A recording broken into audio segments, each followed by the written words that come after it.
What's up, y'all? A lot of people talk about the importance of unity amongst the left, amongst working class people in the United States. You know, the one thing that unites us all, medical debt, because we do not live in a country that serves the people. If we lived in a country that served the people, there would be no such thing as medical debt, college debt. Like it's really insidious and horrible when you think about it. Like you take things that people need, you take water, you take electricity, you take housing, you take medical treatment, and you commoditize these things, and you turn them into basically assets. You turn them like you can literally buy other people's debt. You can buy the mortgage on somebody's house, and then they're called CDOs, collateralized debt obligations. Yes, I wanted to be an investment banker in high school until I learned that investment bankers are required to do math.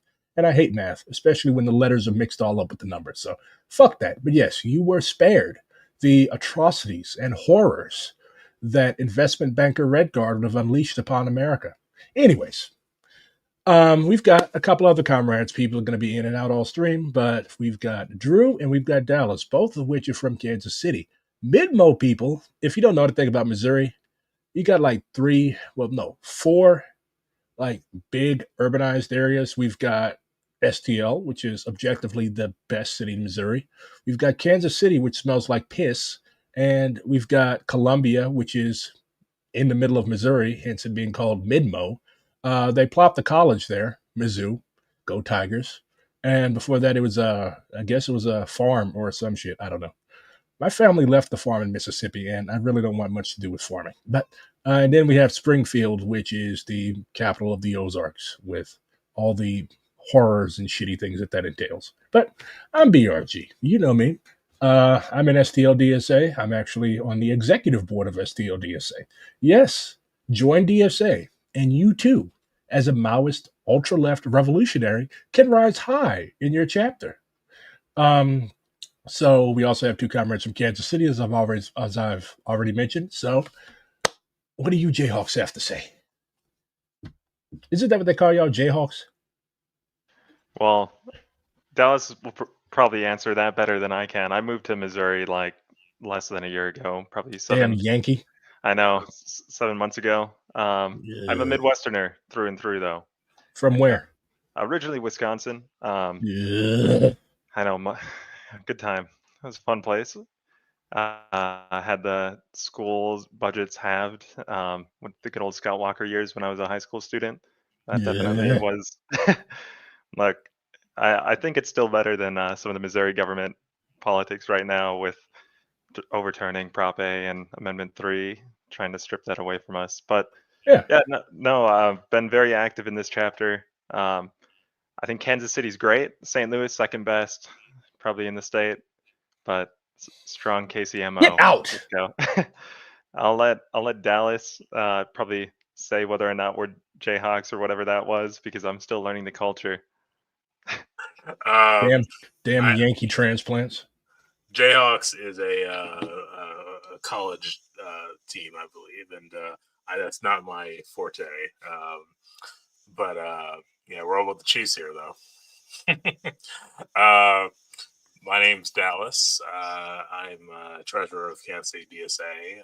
I've been in that position for about 3 years now. I'm tired.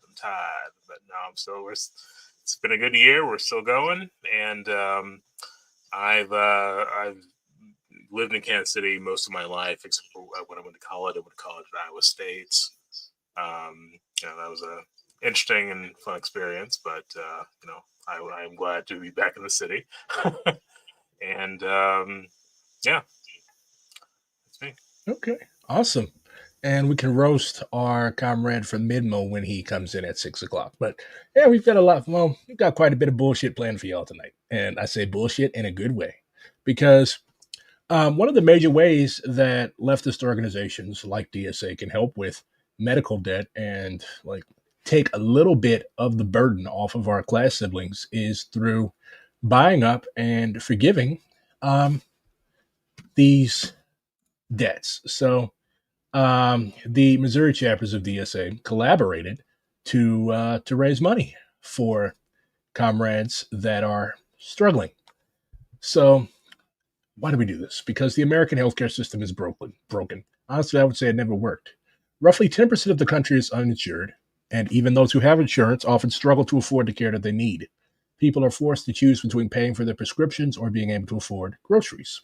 People have to think twice about going to the doctor when they're sick or calling an ambulance when they get hurt because they worry about being stuck with thousands of dollars in medical bills.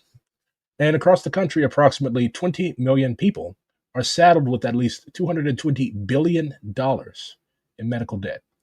So that $220 billion, that's people's blood, sweat, and tears. People have died because they have not been able to afford insulin, because they have not been able to afford necessary medicine. And that's simply atrocious. So the Democratic Socialists of America, DSA, has long been at the forefront of the fight to replace this barbaric system with Medicare for all, so that every person has access to the care that they need, regardless of what's in their wallets.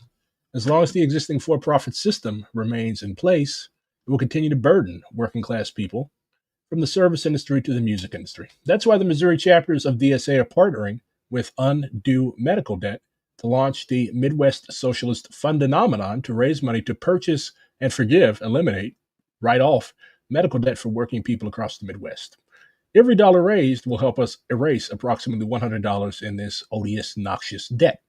Please help us provide this much needed relief to working class families in our region. So, the goal for this campaign was $15,000, and Love it. as you see, it has been reached. We are at 101% of our goal, so we have 15 grand and change, and that's not even all of the money because KC did a show last week, and that check hasn't even been deposited yet. So when you total up all the numbers, is what 16 grand and change. Should be So close. that is So for every dollar you forgive, $100 in medical debt, that's $1.6 million. And in the grand scheme of things, like 226 billion, it's a drop in the bucket, but still, drop in the bucket ends up making a pretty mighty river.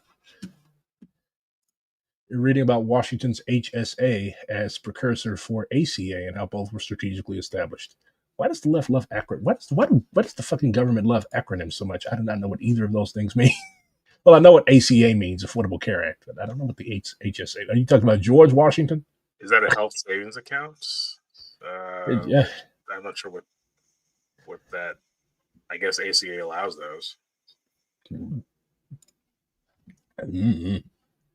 So, as a Maoist, like I'm really interested in grassroots shit, like the masses organizing themselves on the ground level, like all of these acronyms and legislation. That shit's over my head. My job is to convince y'all to throw Molotovs. Anyways, so there's a really, really strong history of grassroots healthcare organizing. You had the HRUM, Revolutionary Healthcare Union movement, like a whole bunch of stuff that took off in the 60s and 70s because this was a problem back then. And we had public hospitals back then, but they were shitty, like shitty. So you had Lincoln Hospital in the Bronx in New York. It was basically seen as being a butcher hospital. Like that's where medical students went and people were experimented on. All types of horrible shit took place. St. Louis, we had City Number One. That's actually where my uncle that was murdered by the police died at. So yeah, public hospitals in this country have a very, very shitty reputation because historically they've been underfunded. And the doctors that were there really were not of high quality. So let's see what the masses did about it. This is Democracy Now!, democracynow.org. I'm Amy Goodman with Juan Gonzalez.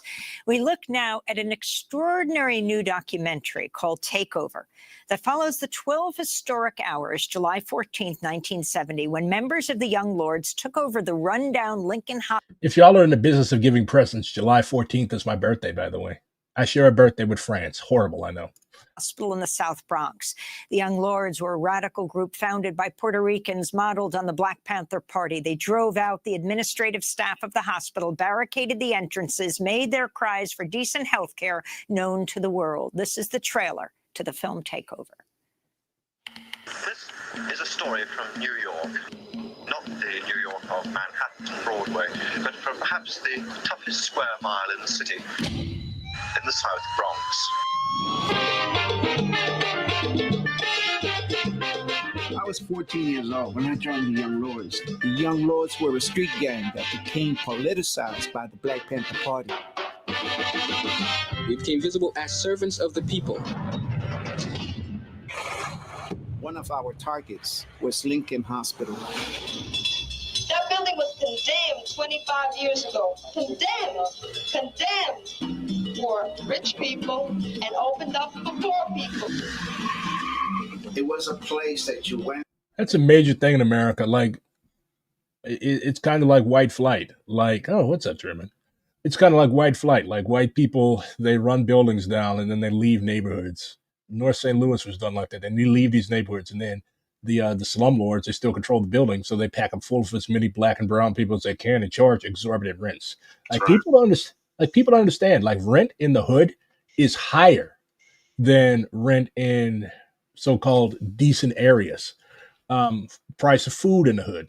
When I was a kid, like, we did not shop at grocery stores in the area where we live. We went all the way out to Frontenac, Ladue, because if you go, like, walk into any grocery store in the hood, you look, your meat is going to be brown on the inside. They literally take old ass meat and they pack it around with like a thin layer of fresh meat so it looks pink.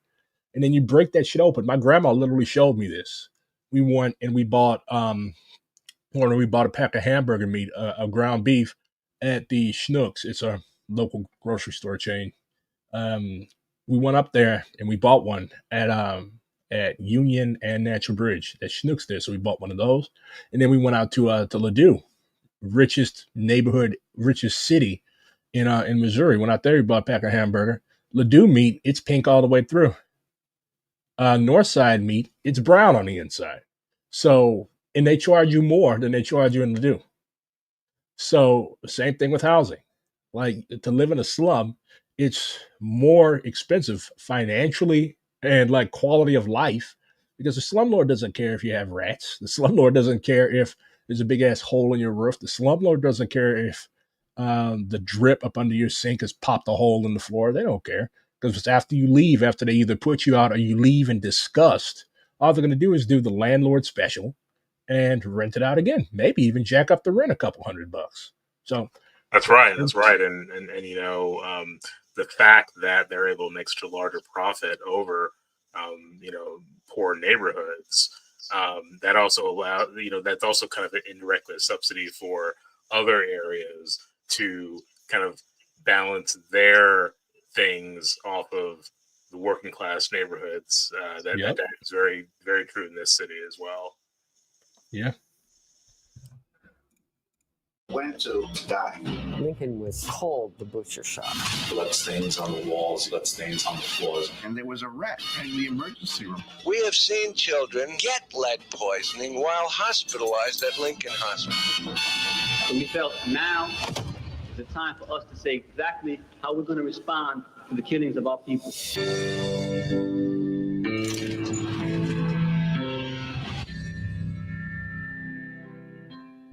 Our plan was to take over Lincoln Hospital. We have to begin to stand up as the people, the Puerto Rican people, and say that's enough. That's enough. We have been asking for changes to take place, and you've paid no attention to us. You've thrown us out of your offices, and you've called the cops on us. So now we're putting you out. You've taken over a hospital.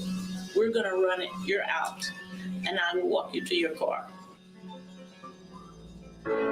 We immediately announced that we were not leaving until the city made a firm commitment to building a new hospital. From El Barrio to Arecibo, Palante. 1,000 policemen on roofs with high-powered rifles. They had vans all over the place. If the police came in, it was going to be a bloodbath, because the police hated the Young Lords. We were terrified. To all who had to hide, I say, Palante. Power to the people means including people to gain control of their destiny. Right, I say, The Young Lords were ahead of our time in terms of recognizing that healthcare is a right. We wanted a revolutionary change to the health system in this country, and we still do. To all who came. That sign said, "Welcome to the People's Hospital." So, like, a lot of people, they get bogged down in, like, what exists. And I really, really admire organizations like the Young Lords, like the Black Panther Party, because they, as we Mao say, dared to struggle. Like, it doesn't have to be like this. Like, other countries have, like, in Cuba, they don't have medical debt. You need like, they've literally developed a vaccine for lung cancer, but we can't get it because we've had them under sanctions since JFK was president. JFK literally bought up all the Cuban cigars he could, and then banned them from everybody else.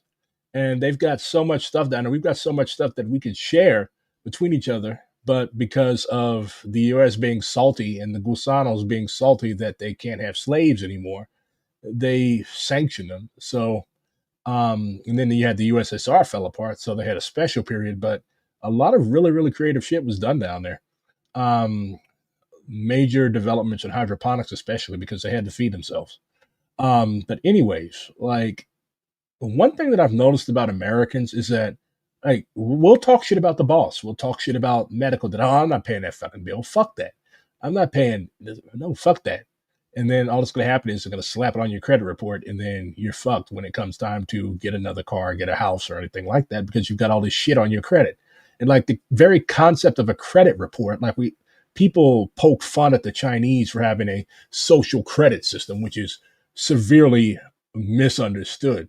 Yet the concept of a credit score did not even exist until the late 80s. That's why the boomers were able to get houses and all this shit, but we can't, because you literally have a number that determines your quality of life. Because ain't nobody can pay cash for a house. Ain't nobody can pay cash for, well, ain't nobody smart can pay cash for a car. But like it just astounds me that people have just accepted this as normal when it doesn't have to be. It just demonstrates the importance of political education, like educating people about how shit can be better, how shit has been made better. Like, I'm not a fan of the European social democracies, but at the same time, they also realize the importance of keeping a sort of lid on class struggle. Otherwise, that's how you get revolutions. Like, the French literally chopped off their king's head. Why? Class struggle between the bourgeoisie and the old feudal class.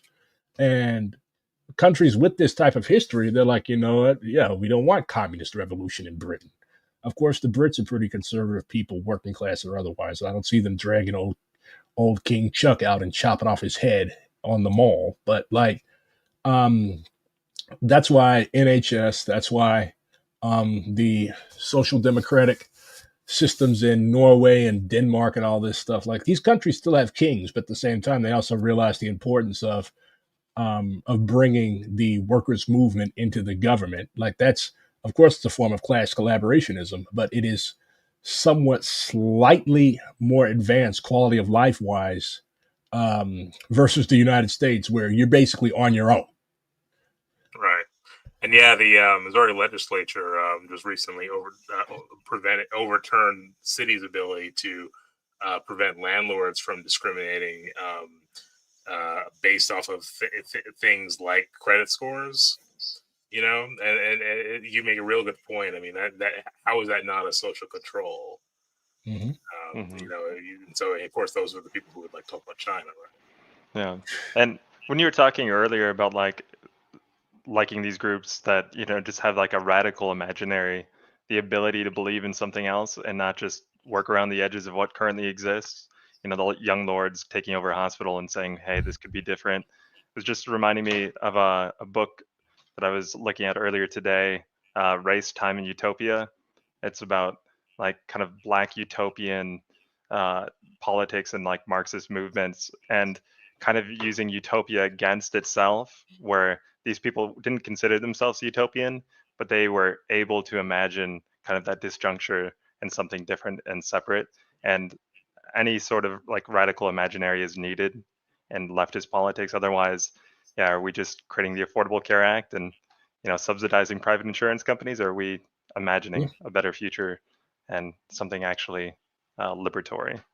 So Yeah, I'm glad you mentioned subsidizing private health companies because, like, it just demonstrates the primary contradiction. Like, why is there healthcare debt? Why is there college? Because all this shit in this country, we have very, very little public infrastructure. Reagan and Bush and Clinton, like, people gas up Clinton so much, especially the Gen Xers. Like, everybody looks back on Clinton lovingly, and like people don't understand, like, just because he has a D after his name, it does not mean that he was not a neoliberal. Like, this guy, he did welfare reform, gutted a lot. Like, how did he balance the budget? By screwing people over, like Biden, who rightfully got ran off the Democratic ticket last year. Like, this guy is literally a major cause of tens of thousands of Black and Latino people being incarcerated. Like, people, the main thing in the United States, politics wise, I think for people in DSA to remember is that, like, we can't just be a political football. We can't just be like a street team for the Democrats, because yes, some of them have some somewhat mildly social democratic leanings, but we need an independent revolutionary workers party in this country if shit's going to change. We can't just kick the ball back and forth. We can't just keep implementing mild social, not even social democratic reforms. And then here comes the Republican to snatch it away. Like, we live in a red state, okay, but we live in blue cities. I live in St. Louis, Dallas, and Drew. Y'all live in Kansas City, Midmo, Columbia. Like, you look at a map of Missouri, election time, there's like three little blue dots. You got Columbia, you got STL, and you've got Kansas City. The rest of the state might as well be Alabama. So this legislature that we have, all of these rural and suburban state reps and senators, yeah, we passed a reform. Like, the Missouri electorate is pretty progressive, somewhat, when it comes to stuff like unions, when it comes to stuff like abortion rights. But this this legislature is basically a body of petty dictators. Like, they're trying to take over our police department in St. Louis again. Yeah. Our police department was under state control for over a century. And now they're trying to take it back over. We know that here in Kansas City. Yeah. The occupying forces over here. Yeah, like, and that's what they do. Like, they see, because if St. Louis and KC and Columbia were here, they wouldn't have no tax revenue. Like, cows don't pay taxes. So they need us. But at the same time, they hate us because to them we represent everything that they're afraid of. This is St. Louis, Kansas City, Columbia. That's where all the commies live. That's where all the minorities live. But so they're in a catch-22. So their goal is basically to institute a reactionary dictatorship over these cities while continuing to eat up our tax dollars. That's fucked. Mm-hmm. The United States is most likely going to have a racial civil war rather than giving every American universal health care. I don't, like, this whole like race war type thing. Like, yes, America is an intensely racially divided country, and like my opinion on stuff like changes, but I don't see it happening because I just came from North St. Louis and everybody up there was helping with relief from the tornadoes that we suffered yesterday. I saw white people who had probably never set foot on the north side in their lives down there humping supplies, down there cutting down trees. Why? Because it's a decent fucking thing to do, and working class people take care of other working class people. Yeah. But in the long run, we have to do as Lenin said: turn the reactionary civil war into a revolutionary one. Like, we don't need a fucking racial bullshit like that in this country. We've had enough of it. Like, yeah, and I think what that person was probably getting at is, like, there's a long history of people, like, not willing to have what's good for them because it would go to somebody else that's not like them. But I agree with you. I do think I do feel like that's changed. Like, I really noticed it during the George Floyd protests, just how I mean, frankly, how many white people were there? That's that really. Yeah, I agree with that. I don't think this whole Civil War thing is Yeah. the thing. I think it's, that's how reactionaries read history. Like all they see is like, oh, we got to go get their guys, and they're going to come get our guys. Like we cannot go out. I mean, the United States is doomed. Like it's all empires fall eventually, but not to be the one white guy in the stream, maybe giving a little bit of legitimacy to that comment, but I don't think it's like if we theorize race war in kind of like a civil war conflict, yeah, that's not happening. But if we theorize it as in like the continued degradation of rights and like even what's happening with deportations and stuff today, we're clearly creating like and intensifying existing racial hierarchies and political divisions. So if we think about the way warfare has changed and become integrated into kind of a legal political project, we're having a form of race war through whether it's the Muslim ban or the deportations and the changing of like a psychic life for especially Latino people right now, as they're just living in fear and anxiety around that. So I think depending on how we read that, maybe this is too critical theory of me to be on a Marxist stream, but I think Who said this was a Marxist stream? This is a Missouri DSA stream. Socialist DSA socialist stream. Just because I'm a Marxist, just because I'm a Maoist, just because I'm a Maoist, is this a Maoist stream? I'm the only Maoist here. I think I'm the only Maoist here. I don't think you all's politics. But I need to learn more about Maoism. Oh, I teach you. I have a very exploratory way of thinking about these things. He was spitting about the landlords. That's as much as I'm going to say about him. Here, I teach you, comrade. I teach you. Here, take books. None of those books are about Maoism, by the way. I just grabbed the big ass stack of books. Oh yeah, here's our resident mid-mo Maoist. Okay. Yeah. Let's see what else they have to say. I'm actually just waiting for Tim Faust to pop in.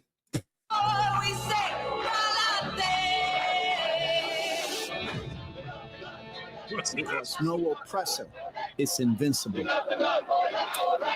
The trailer to the film Takeover, and one of the voices and images you heard and saw was Democracy Now! Co-host Juan Gonzalez, co-founder of the Young Lords, who helped organize the action. In this clip from the film, we hear other Young Lords explain how the group started in New York. This is Felipe Luisiano, Miguel Mickey Melendez, and Denise Oliver Velez. We hear first from Iris Morales. The Young Lords didn't drop from the sky one day and all of this happened. We were part of a continuum. Sorry, I hear drums. I got to dance. It's our ancestral legacy, Dallas. Of history, of a legacy that had gone before us. For that revolution within the United States, we see ourselves hooking up with Black people, with Native Americans, with Asians, with other Latinos to form a united front as oppressed people to wage against the real enemy. I started out as a cadre in the Young Lords in 1969. I became Deputy Minister of Education. I was a co-founder of the Women's Caucus. I was the first chairman of the Young Lords Party. We are ideological in that we believe in the principles of socialism, and that we believe in cooperative effort, and that we believe in unified struggle. One of the things I hate about like having hereditary baldness is my inability to grow an afro. Like my black radical revolutionary aesthetic is entirely dependent on the afro. And all I can grow is a George Jefferson afro. I used to have one of those a long time ago. It's all about pride. It's all about community. It's all about being together. I was one of the co-founders of the Young Lords organization in New York City. when you joined to be a full young lord, you left home, you quit your job. If your family didn't, if you had a spouse or whatever that didn't want to be a part of it, you left them. So, yeah. What do y'all think of that? Oh, yeah, hey, so- random dude. Tim Faust, what's up? How's it going? Hi. We're learning about Hey, the how young you doing? lords. Excellent. We're learning about the young lords, and we stopped on the part where they mentioned that to be a full-time young lord. I've never heard of the Black Panthers doing this. I know they had like Panther pads, where like everybody lived collectively, and it's like a double-edged sword. Like, on one hand, yeah, you're in community, but on the other hand, if the cops raid, they can literally drag all of y'all out and shoot y'all in the heads and do other horrible things. But what's up, Tim?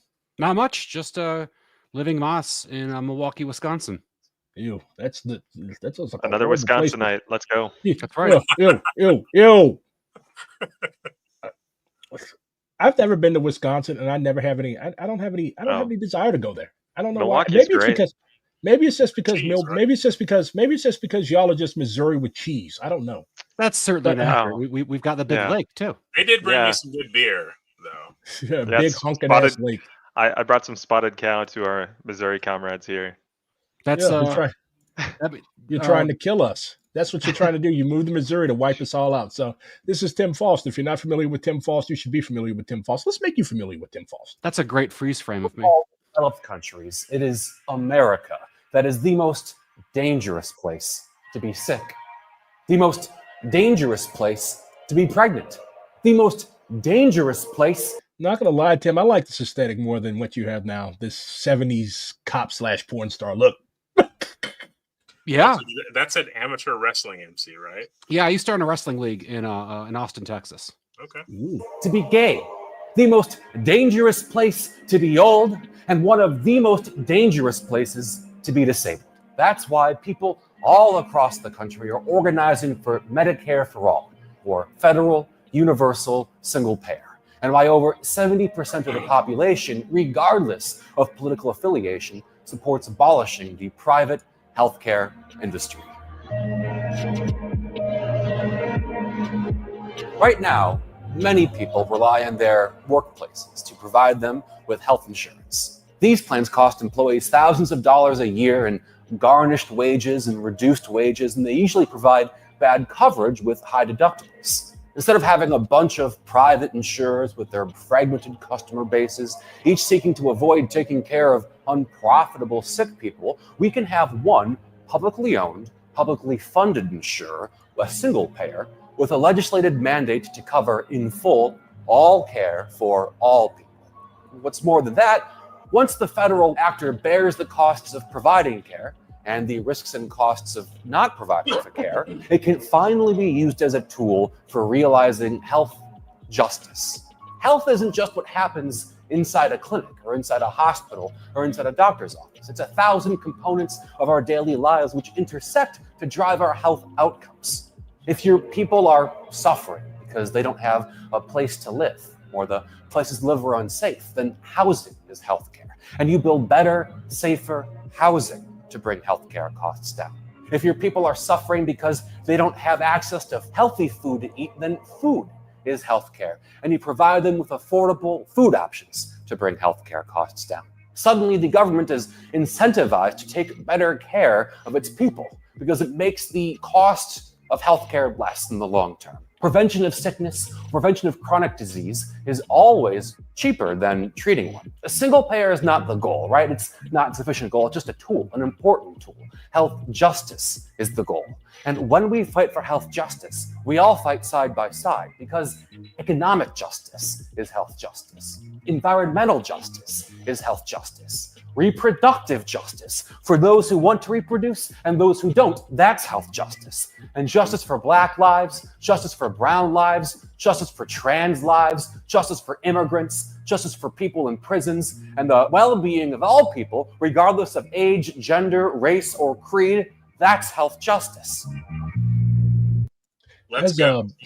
As a Black life, I really appreciate you being like, some people call it intersectional. I call it dialectical, but I really appreciate how you like mentioned, we were just talking about this earlier, like, especially like The issue with food deserts, like that is a major reason why um, diabetes rates are through the roof on indigenous reservations in parts of town that are populated by working class Black people in Latino areas. So a lot of people, they have the misconception that health justice just involves making healthcare free, and that would be a major, like I think that would be a major component of healthcare justice. But like it was said, like there's levels to this shit. Like there's so many reasons why um, our health is fucked in this country.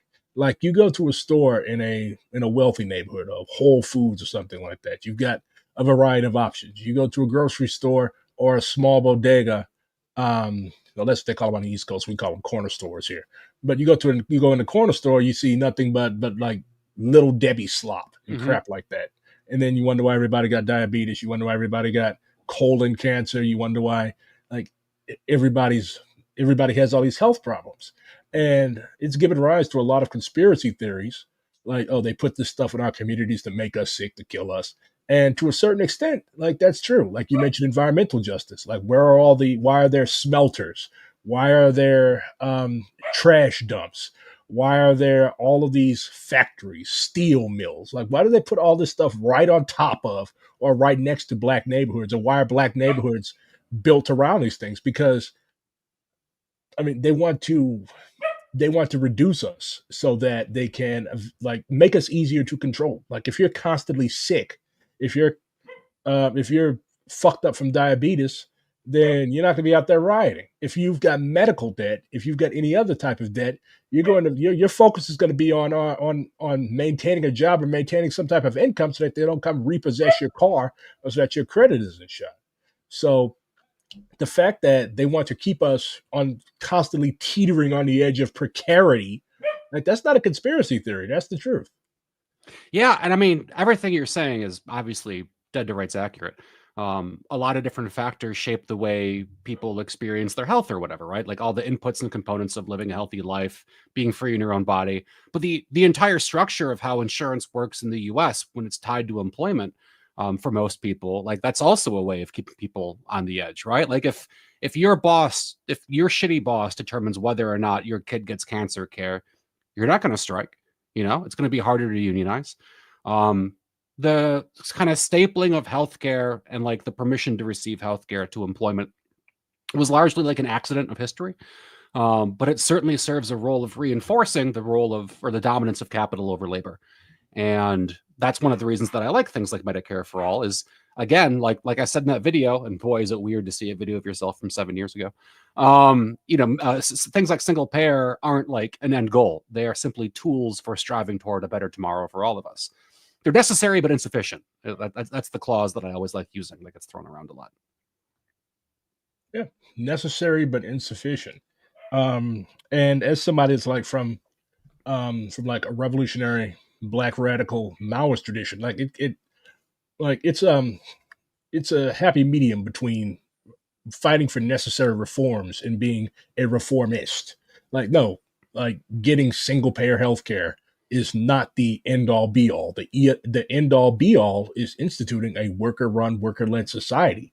But the Black Panther Party had a conception. It was called survival pending revolution. So if we could extract concessions from the ruling class, I mean the working class has already made enough concessions, but if we could extract concessions from the ruling class, like if we can improve people's qualities of life, because none of us here, we don't want, like, we're not accelerationists. We're not people that think that, oh, the more people suffer, the more revolutionary they will be. It's like that's not the case. The more people suffer, the more they are prone to falling into fascism, because one thing that fascists are good at is being like, hey, we're going to put bread on your table. We're going to give you all of these things, and people fall for that stuff.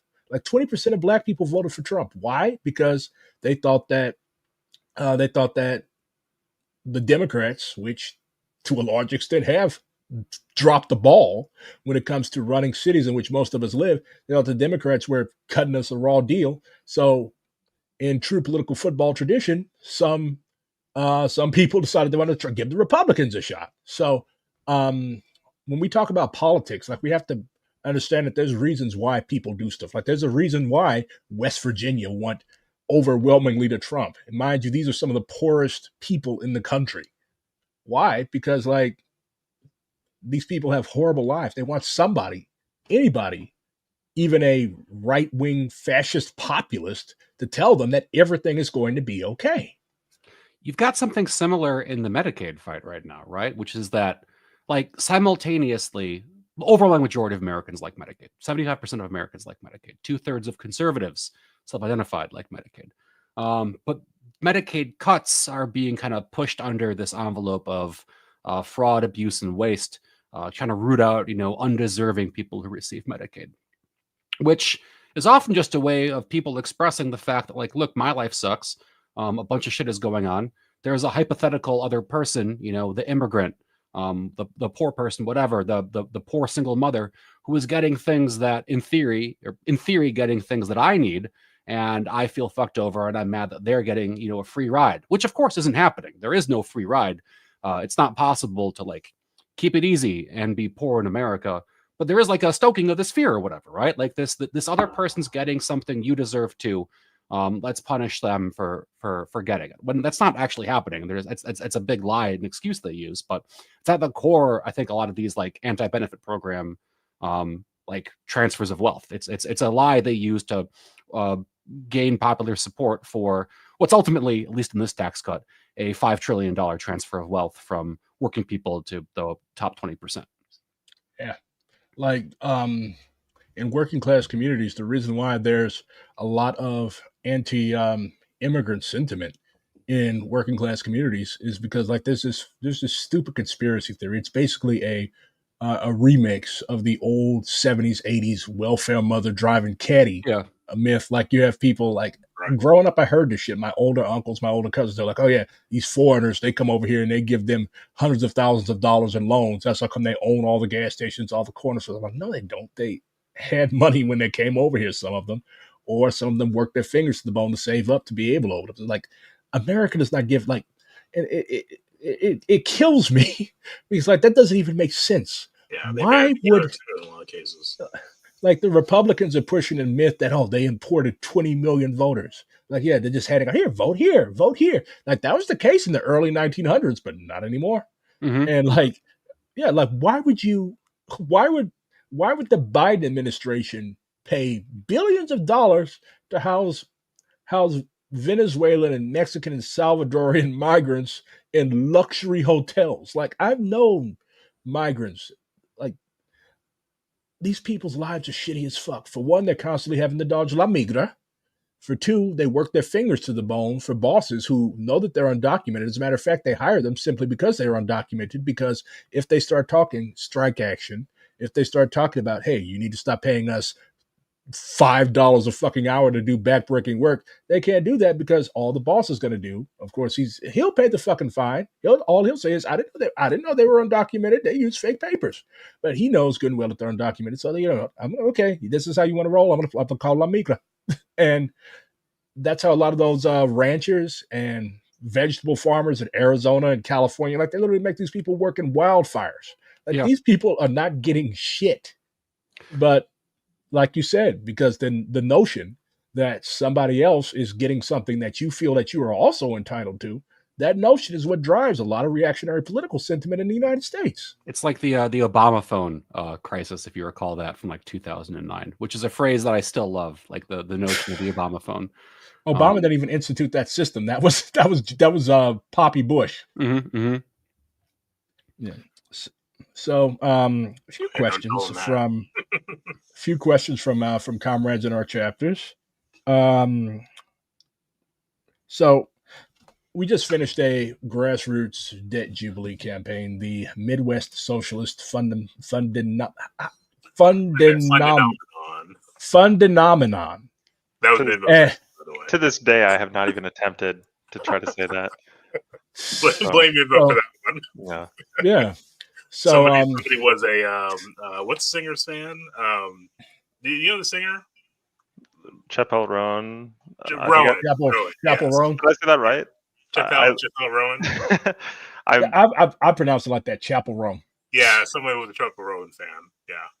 one of my coworker, literally like my Zoomer white girl coworker, aka the Chapel Roan demographic, corrected me on it. Like, I know it's like, one thing about Chapel Roan, which is that she did a show in Chicago where she brought out a bunch of like bodybuilders to just lift weights on stage, and that's the level of camp that I you know, I could give a shit about her music. It's not for me. Yeah. But like that idea of having bodybuilders pump iron on stage while Like, you sing is so good. That's perfect. give me queer camp all day. You know, I'm Yeah. a queer socialist here, but I'm the at the same straightest time, passing gay man you'll ever meet.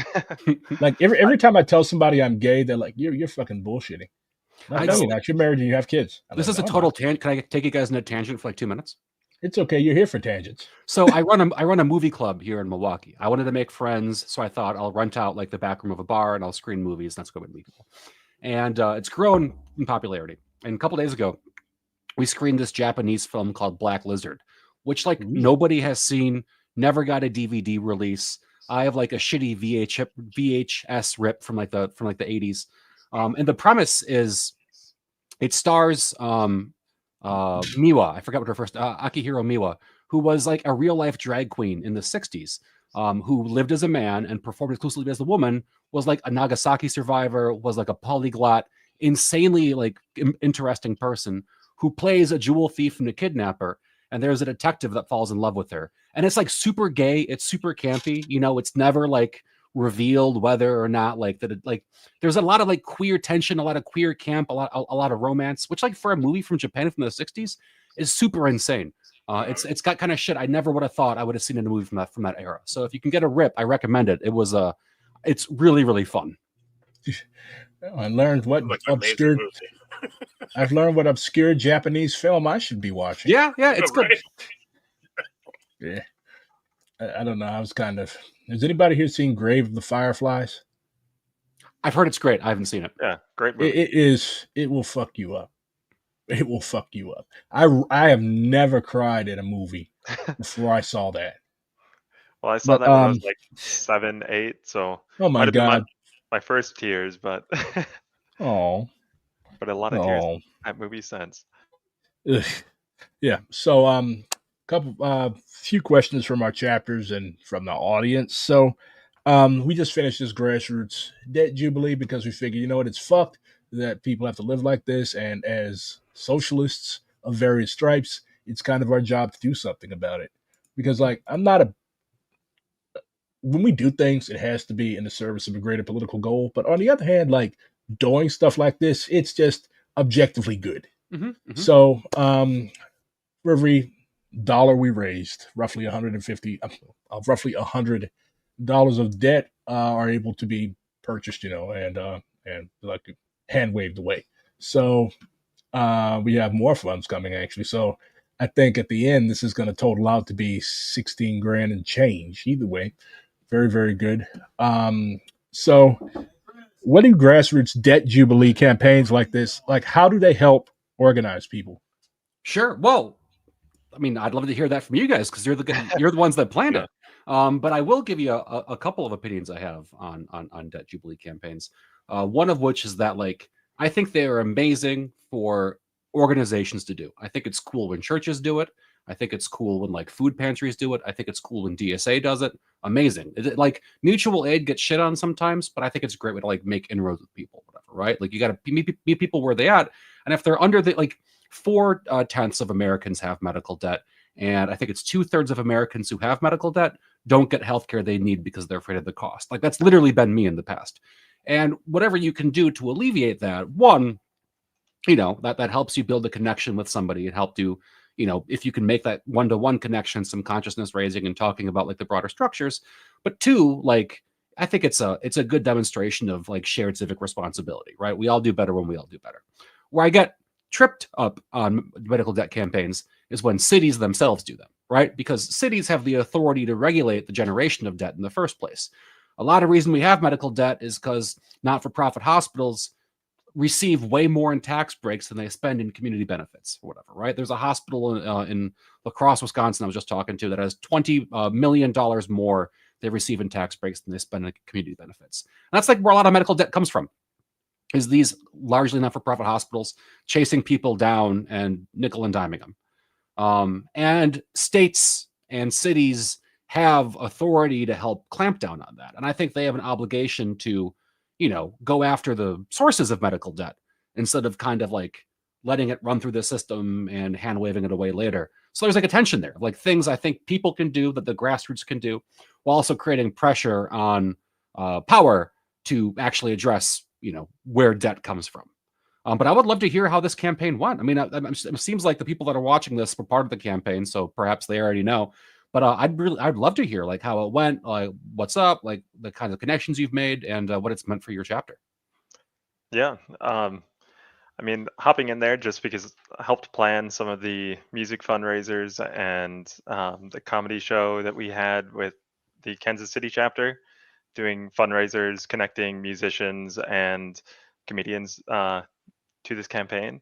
And it's easy to think like whenever I go into a campaign, at least I want to avoid the charity mindset of like this is a one and done, because there's going to be somebody, oftentimes even like Republicans out there, that are doing charity models better than we can because they have billions of dollars, they have millions of dollars, connections to big corporations, and they use that as kind of like a facade to change.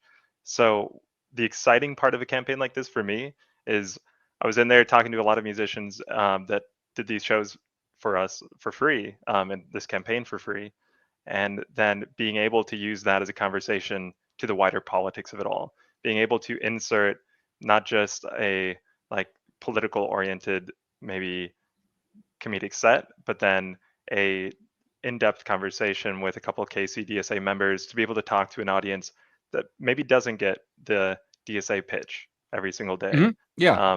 Being able to introduce the last band at all of the hardcore show and the indie rock show that we did, and being able to talk about medical debt and like, hi, this is a choice. The DSA has long fought for Medicare for all, and that's only the start of like health justice. And being able to then sit outside with a lot of these bands that felt like they did something great, and they did. I mean, we got $1.5 million of medical debt eliminated, and that in of itself is good. But this is a systemic issue with billions of dollars of debt, and being able to connect them to a community and seeing the amount of people that got plugged in to politics for the first real time through something like this, it all snowballs. And that to me is the exciting part about organizing something like this. That rocks. One. Two, that reminds me of something I've been thinking about. I've been doing these Medicaid town halls across Wisconsin and some other states, largely we have a 4-person socialist caucus in Wisconsin who have been pounding the pavement to get out across the entire state and expose people to ideas and thoughts that they already had but have never seen reflected in an elected official before. Not that I think electoralism is necessarily like the be-all end-all, but again, necessary but insufficient. And one of the things we've been talking about is the need to, in addition to the things we already have, like teach-ins and town halls or whatever, like inject some fucking fun into organizing and into activism, into events. So we've been thinking about putting on shows, getting bands, doing things like this to talk about healthcare. You bring a couple of bands, you bring a table for Narcan and condoms, you bring some tables, and you interrupt a set to blast a fog machine and talk about Medicaid for 5 minutes. But yeah, we've been thinking about that too. So it's really cool to me to hear that these fundraisers worked so well for you. For a second, I thought so is it 15 grand how much you've raised or how much you've wiped out? Yeah, so 15 grand is how much we raised, and then so 100 to 1. That's 1.5 nuts, though. million. That's great. I thought it was 15 grand you wiped out. I was like, damn, that's cool. But if you've raised 15 grand, that's really impressive. That's cool as hell. It's going to go to, I think, 15 or 16. It's going to be 16,000. Hold on, I'll pull it back up. Put the check for our final show in, but and I should say, this is donations from things that Memo did, things that St. Louis did as well, and some chapters in Kansas also did it too. So it's a wide effort, but our shows went pretty hard. It was pretty good. That rocks. That's so cool. I'm really glad to hear about this, and I'm making a note to reach out to you guys in a couple of weeks when we're planning our own events in Wisconsin. I know a lot of people in Wisconsin as well, so happy to help with that, and a lot of musicians, especially Eau Claire area. Yeah, but it's a Bon Iver. It's not. I did a talk in Eau Claire 2 months ago. Wow, time flies. And I mean, I hadn't been in Eau Claire since I was a kid. I grew up in Wisconsin, and then I moved as far away as possible once I turned 16. Damn Yankees. Went to Texas, and but I went to Eau Claire for the first time as an adult a couple months ago, and not a city I would live in, but a city I certainly enjoyed visiting. Yeah, I mean, it was great growing up in Eau Claire, but Mhm. there's a reason I popped around as well.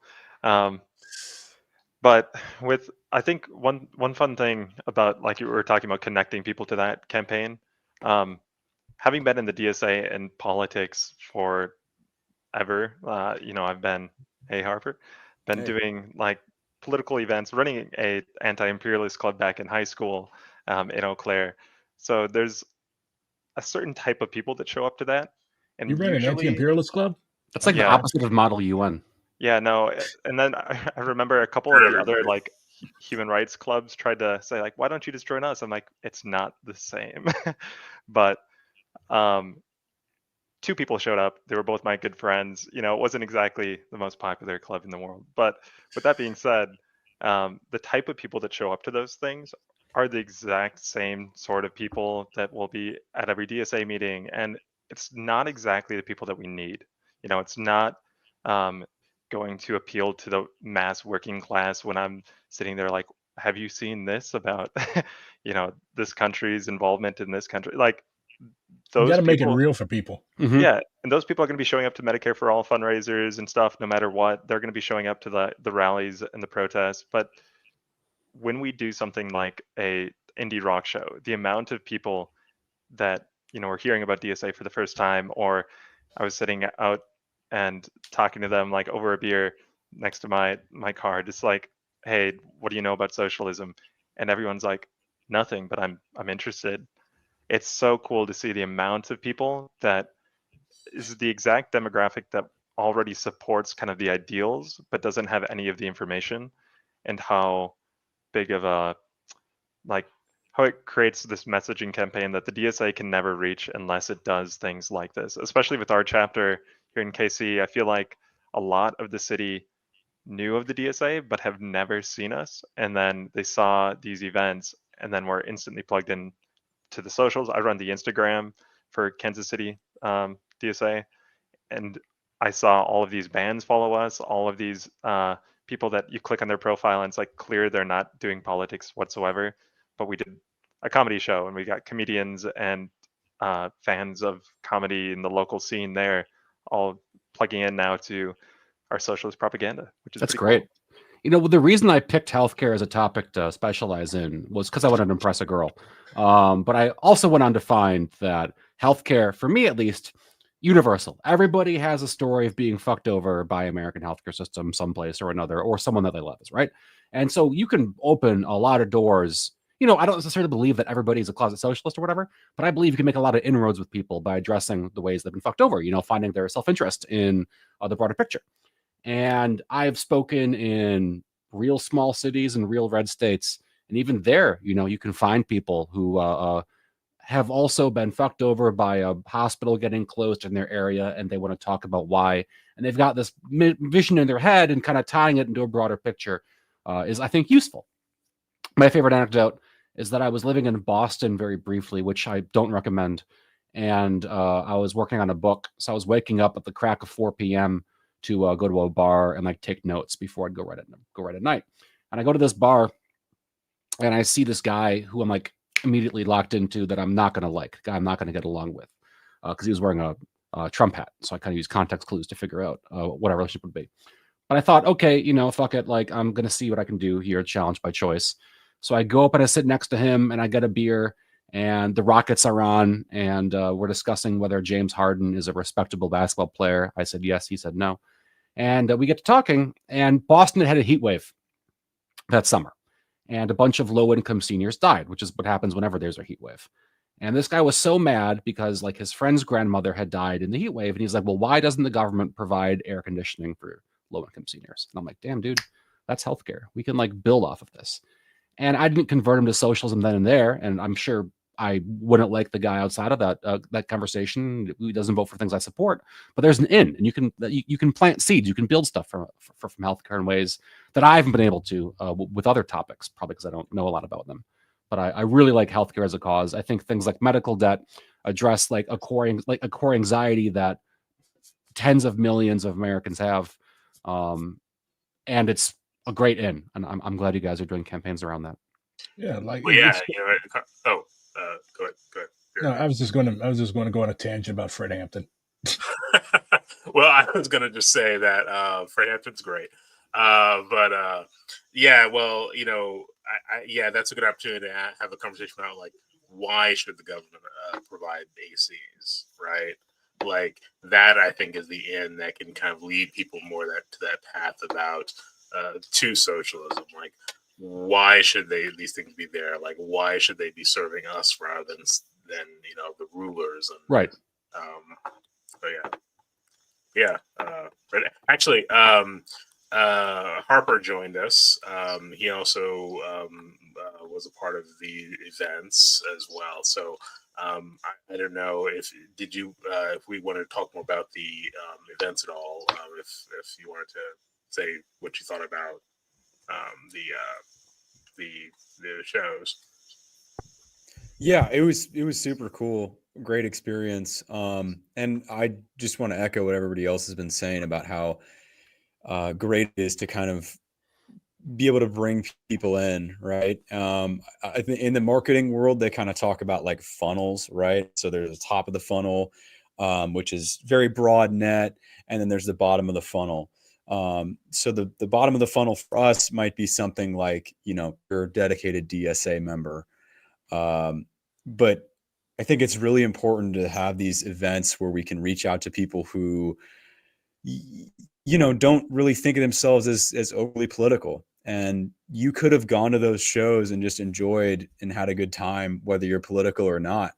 And I think that is kind of what makes good propaganda, really, is the political part is you could take it or leave it almost. And so to be able to reach out to people where they're at, I think was great. And yeah, it was just a good time. So I'm really glad that we did this campaign. It rocks. I gotta bounce in a second, but we've talked about the Black Panther. You guys have mentioned Black Panther stuff a lot. Have you guys read about the Black Panther marriages? I just read about these and I thought they were so interesting. No. Yeah. The Lux magazine just had a piece on Black Panther marriages. And that was, I don't know, like the whole like rebuilding the model of marriage, the process, the ritual. I thought that was so sick. And the photos look awesome. I just wanted to plug that. If you want to read something cool, Lux Magazine's recent piece on Black Panther marriages is worth. It's like a 10-minute read. It's great. Recommend. Yeah, there were like a lot of people that either just think the Black Panther Party was about handing out food to people, or they either think it was about guns. Though a major attempt, because at the same time you also had the Cultural Revolution going on over in China. So a lot of the cultural aspects of revolutionary Black nationalism came from the Black Panther Party. Like I keep saying this, but like the Black Panthers were probably the most important leftist organization to ever exist in the United States. Like there's a reason why people, why you think revolutionary, you think Black Beret and Black Leather Coat, because they're that inculcated in our memory. And like a lot of people, they don't read about them. Like half these books next to me about the Black Panthers. I read every Panther biography I can get my hands on, because like I really, really, really want to like know what made this tick. But at the same time, like a lot of people, they also want to like, oh, let's rebuild the Black Panthers. I'm like, we're in entirely different conditions. But anyway, yeah, I find their cultural aspects and their cultural work extremely interesting. Thankfully, we still good. It's just like a whole revisioning, like from toe to tip of what culture in America can be. And I mean, that's an angle of it that I didn't know a lot about. So I'm looking for more reading about that kind of stuff. That's so cool. Yeah. Like and it was for two reasons. Like first, capitalism has basically eviscerated a lot of Black communities in the United States. Like they destroyed so many black communities in St. Louis and Indianapolis and Cincinnati and Cleveland to build literally highways and parking lots.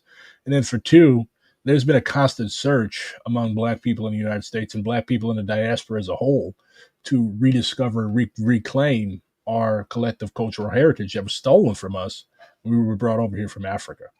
But tying this back into healthcare, like a lot of people don't realize that the Black Panthers were also like, and to an even greater extent, the Nation of Islam. Like the Nation of Islam is, of course, a cult. I'm not like a fan, and I strongly believe that Farrakhan had something to do with Malcolm being killed. But um, anyways, like if you study the Nation of Islam, one thing that they really played on was diet. And like you had Muhammad, he wrote a book, How to Eat to Live, because a lot of the shit that we eat, it's a lot of shit that we ate down south, fatback, pig's feet, smoked joes, chitlins. That shit's bad for you. Like you wonder why diabetes rates are so high in Mississippi and Alabama and Georgia is because like you're literally eating a big ass plate of starch, a big ass plate of grease. Only vegetable you eat, I mean, they eat vegetables down there. You got collard greens, you've got mustard greens, you've got squash, stuff like that. But you deep fry every fucking thing. Like why? Because it's cheap. Appalachia is the same way. Like that people eat poorly. People eat poorly because capitalism has it fixed that it's more expensive to eat healthily than it is to eat poorly, or so you think. Like you can literally grow vegetables. My grandma grew vegetables in her backyard for years. I hated that shit because she would always conscript me to help with it, and I would fuck up on purpose. Anyways, um, um, yeah, like culture is extremely important. Rebuilding revolutionary culture is an important part of the revolution because like otherwise you're going to end up with like basically socialism in name or something that calls itself socialism in name, but at the same time you're going to have people that have abused their position in the revolutionary hierarchy to accumulate vast amounts of wealth for themselves, like in China. Anyways, I visited a heart health clinic in Arkansas. Maybe it was diabetes clinic, and they kind of were reckoning with this. Like we've got a lot of patients who eat really unhealthy food, and therefore they have diabetes and they have heart conditions. And like, how do you address this in a way that isn't just purely medical or whatever, right? Because medical is expensive, medical requires a certain adherence, like whatever. And so they built like these big social kitchens, and I think prescribing lifestyle stuff over medicalization isn't necessarily good, but you would, as part of like your doctor's visit, you would go in and there'd be a big social cooking class, and people stuck with it. A lot of folks committed to that in ways that they weren't committing to other kinds of lifestyle changes. And people would like come there and cook as groups and like make food and like learn how to make new things. And that was surprisingly effective and had surprisingly high adherence, more so than other kinds of like medication or treatments. So it was like doctor's appointments and these communal kitchens. Yeah, you'd go in for like your shots or your physical or whatever, and then you'd have like a 45-minute or an hour-long big cooking class with 10 other people who are also at that clinic. Well, like after physical therapy or whatever, right? Yeah. So it's people who are like pretty far advanced in diabetes or heart conditions. And I thought that was cool as hell. I really liked that. I thought that is a cultural change. It's in a different kind of context, but it was giving people skills and community in ways they hadn't had before, and it led to a lot of like promotions in health. I thought that was sick. Yeah. Next question. So, this is a good one. We all know that fundraising to forgive, like, basically we're able to forgive $1.6 million worth of debt after that last check is deposited. So we've raised 16 grand in aid with change. So we have $225 billion worth of debt in this country, medical debt. So it's a drop in the bucket in the long run. I mean, it still helps, but it's still like a drop in the bucket. Like nobody's under the impression that, oh yeah, let's just fundraise, and let's forgive everybody's medical debt. Like a systemic change is needed. So what do you think in conjunction with these types of organizing and fundraising and mutual aid efforts? What do you think our next step should be? hospital regulation at the state level. That's kind of been my like hobby horse for the past 2 years. So of course I'm gonna think it. It's like the guy that's only seen Boss Baby thinking every movie was my Boss Baby. But there is a lot of power states have. Like, what you want to do is get to a point where you have a nationwide medical model, nationwide insurance model that can regulate costs and guarantee no out of pocket costs pass on to patients. That's what Medicare for all is. That's what single payer is. That's what I want.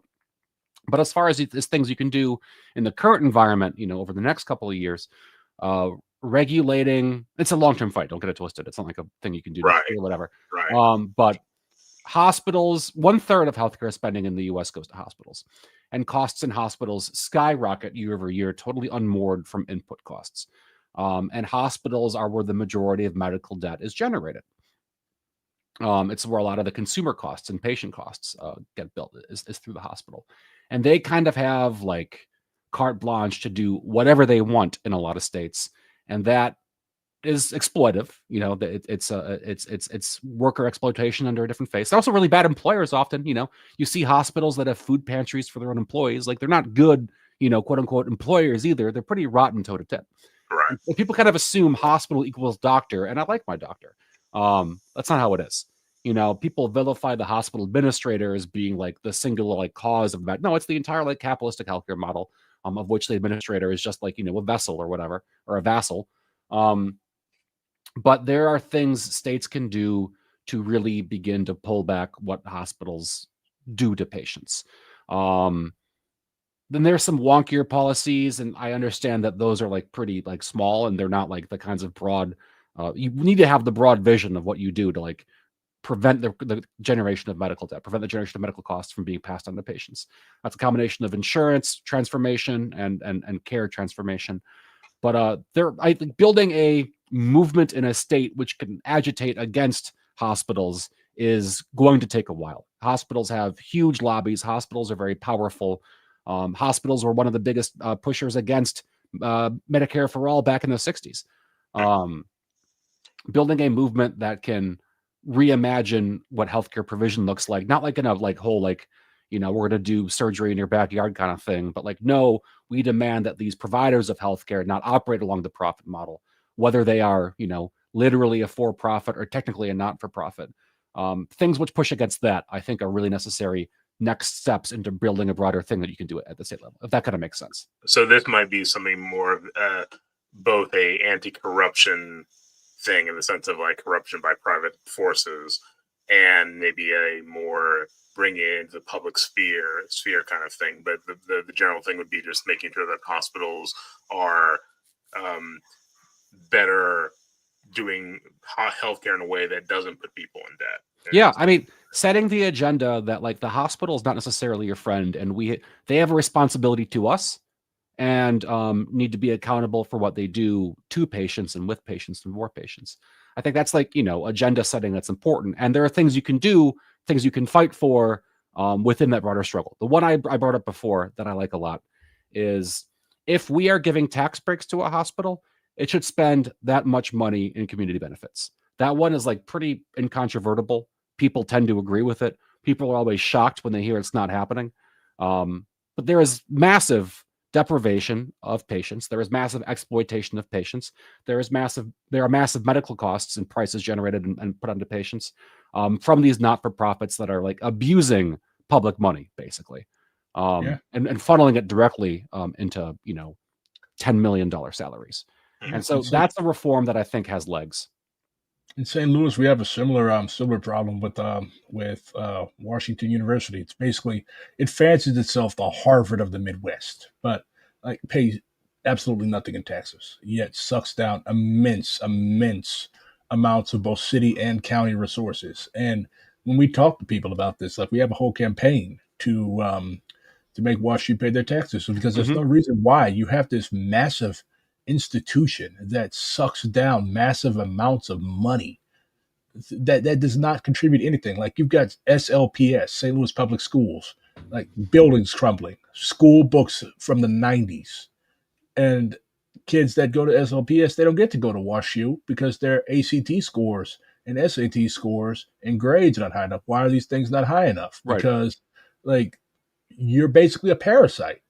Yes. SLPS has very, very little funding, yet here you are, like gorging yourself on their parents' tax dollars. It's atrocious. Hospitals, exact same as you just mentioned. Like, if the government, if the people, because like the whole notion that the government is comprised of the people, that still has a lot of purchase in the United States. Of course, we know that that is a lie. But like if you're getting immense amounts of what amount of free money, then you should at least give something back. Like we talked about the myth that that people that are on welfare are living it high off the hog. Which, if you've ever been on any type of public assistance, you know that's a damn lie. But you have actual parasites that suck down billions and billions and billions of dollars of our money that, and they're still seen as pillars of the community. Oh, we don't want WashU to leave. We don't want this hospital to leave. We can't have that. These are good. No, they're parasites. Absolutely. And like, when we talk about community benefits, there's a lot of things that go into that, right? Like we got a hospital chain, we got a bunch of big hospital chains. Every state does. We have one in Milwaukee area. And it just shut down a clinic in a children's clinic in North Milwaukee. Milwaukee is a very segregated city, and North Milwaukee is where like a bunch of different forces converge to deprive a lot of like very carceralized part of town, very economically like deprived, defunded, etc. And there was a children's clinic in the middle of 53206 zip code, which was just shut down by a hospital chain because it wasn't profitable. And then they opened a new hospital in a white wealthy suburb, right? Like these are the allocation of supply is dictated by the whims of profit. And you can compel a chain to say, you need to invest in building facilities and providing care to people where they are, because you got the same problem in rural areas and low income neighborhoods, right? Where if you got to travel half an hour, if you got to travel, like if you're in the rural area, you got to travel 2 hours to give birth. If you're in a poor neighborhood and you got to travel an hour or take the bus to get basic care, like you just don't get healthcare.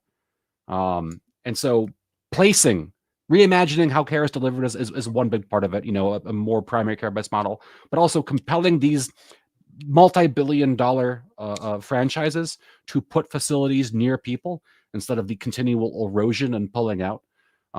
That is a thing they can do with the tax break money that they receive. Yeah. Anyway, like I worked at an unhoused shelter.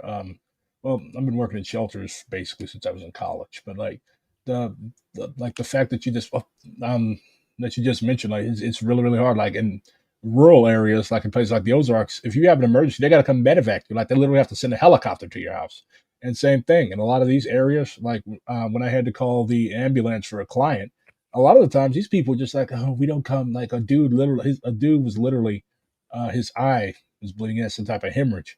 And I was like, this guy, he's literally bleeding. His eyes are literally bleeding. I literally see like half of his eye is red. Oh, we don't send the ambulance. What the fuck? But like if some dude that lives in one of the mansions off Lindell stubs his fucking toe, then you've got the whole fucking crew out there. Yeah. And yeah, absolutely. It's atrocious, but like we say, it won't stop until we stop it. So go ahead. I have overstayed my welcome. I said I'd be here for half an hour, so I got to bounce. But thank you very much for having me. I will reach out to talk about some of the event stuff. But it was a treat. I'll see you guys later. All right. Bye. I don't want my STL comrade Wilcox, who made this really, really good point, to murder me next time he sees me. So I told him that I would share him talking about. He actually testified before Congress about universal coverage. So here you go, Wilcox. Let's see what you have to say. Oops, I forgot to share my damn screen because I am a dumbass. BRD, somebody asked about socials, and I couldn't post it. Oh, social media? All right. I guess. You can't comment? All right, hold on. Yeah, I don't know what's going on, but I mean, I'm not familiar with how this works, but I guess I can Most of the time people can comment. That's weird. Anyway, here, let me try again. The affirmative. Thank you. And without objection, your written statements will be made part of the record. With that, Mr. Wilcox, you are now recognized for your testimony. Mr. Wilcox. You know, I rarely watch Congress. Like, Congress just bores the fuck out of me. I yield back the balance of my time. Now, sometimes they fight. Like, I love watching Jasmine Crockett, even though her politics are ass. I love watching her. But, like, a lot of the time, it's just fucking boring. It's like, I yield back the balance of my time.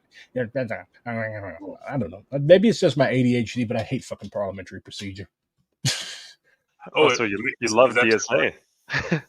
Oh, I love DSA. I just hate meetings. Yeah, the What's up, Robert's Tyler? rules. Oh, Let's go. What, you milking your fucking cows? Hour and a half late. Sorry, man. Fussy baby, then puking cat. It just kind of all hit the fan at once. But, and cows that needed milking.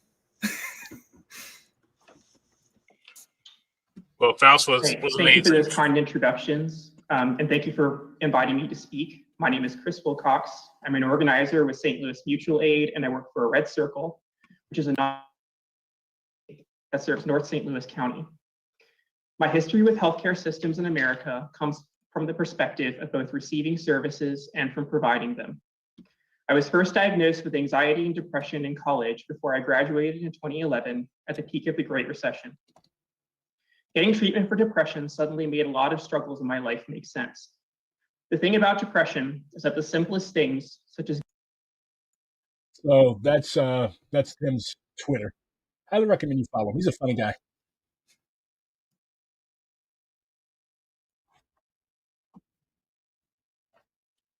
All righty. Like, dude, just talk normal. This is exactly what I say at DSA meetings. Like, what the fuck do you mean you hold back the balance of your time? Talk You not a normal. fan of Robert's Rules? Yeah. I did like 3 or 4 months of debate. They had a great national training on it last night. Wait. Okay. It's point of information when you have a question, right? Yeah. It's point of order if you have a challenge, right? Yeah, on technical procedure. Yeah. You were right, Dallas. And every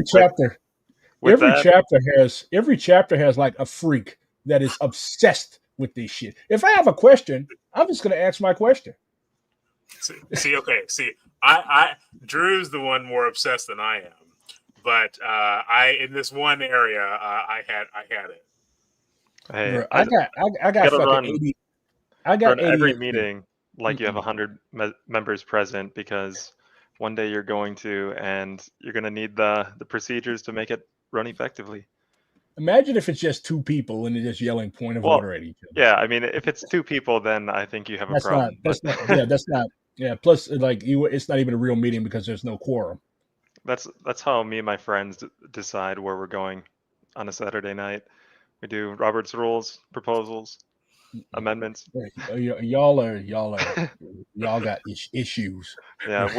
With that, I am gonna pop off. It's been a pleasure. Bye, rules guy. Bye, cheesehead. Bye, carpetbagger. Get out. Wisconsin's great. Seriously, nice meeting you, Drew. Yeah, no, it's a pleasure. All right, back to Wilcox. Jesus, I froze you on the most unfortunate. You know, one thing I will say, I've heard that your chapter has had meetings where you order pizza with Robert's Rules. That's what I've been told. Mine? Yeah, maybe this was in the past, but I never heard of nobody order no pizza with Robert's Rules. Robert's Rules. Like it was a way. I think it was a way to teach people Robert's Rules. But who told you? Oh, call the question on the restaurant choice issue. No, I'm just gonna be no. See, that's basically what you would do. I think you would like debate the toppings, I suppose. I was not born to exist in a democracy. I was not born to be a democratically elected leader. I was born to be a fucking dictator. We're having Pizza Hut. Pizza Hut is on the BDS list. We're not having Pizza Hut. We're having fucking emos. That's what we're having. Anybody disagrees? Emos, yeah. I had that. I had that last summer. You did. Yeah, you had that when you came up here. You had that when you came up here for Corey. Did you have the toasted ravioli? I don't think I had any toasted ravioli. I'll do that. You got to have the toasted ravioli. That's like what we're known for. Well, that, and people think that we like butcher our bagels. People think we slice our bagels like regular bread. We do not do that. You only do that when you get them catered from Breadco. We eat regular bagels here. Actually, not that big of a fan of Provell. I've had to change therapists at least 3 times because the ones I was working with was no longer a network. When I was temporarily uninsured or had to start with a new insurer, I've had to go through withdrawals multiple times because of denials or delays, prior authorizations, or any other bureaucratic headaches we spend hours and hours of unpaid time dealing with. In my experience working in social services, the limitations of existing public health insurance left many of my clients' needs unmet.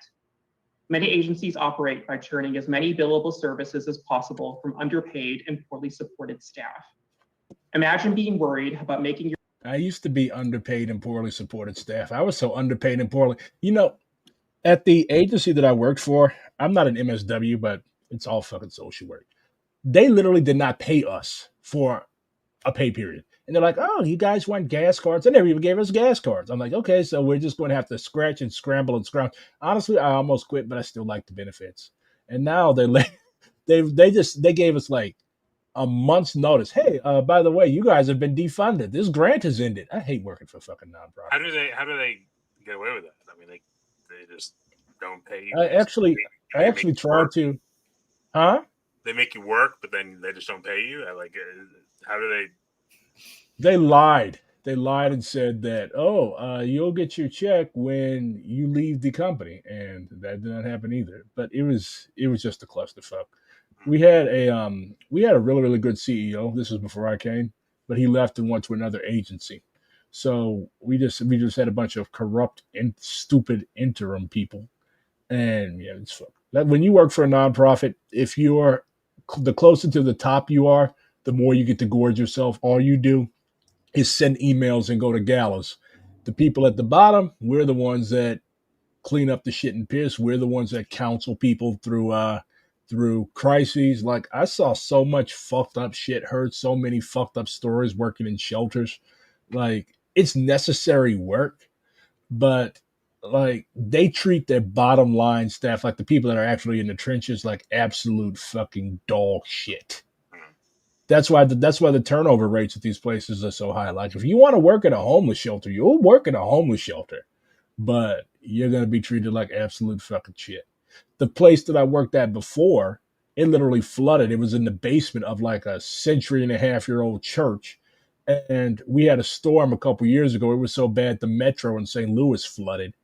And it was literally like a torrent of water just pouring through the windows. It busted the window out. We cleaned it up. And then after we finished cleaning it up, here it comes again. And I was literally walking around with bags on my shoes. And then the dumbass case manager that came in after me, he sent this snide ass email saying, "What? Whoever left this mess here, y'all need to come clean it up." I told him to go fuck himself, and I got wrote up.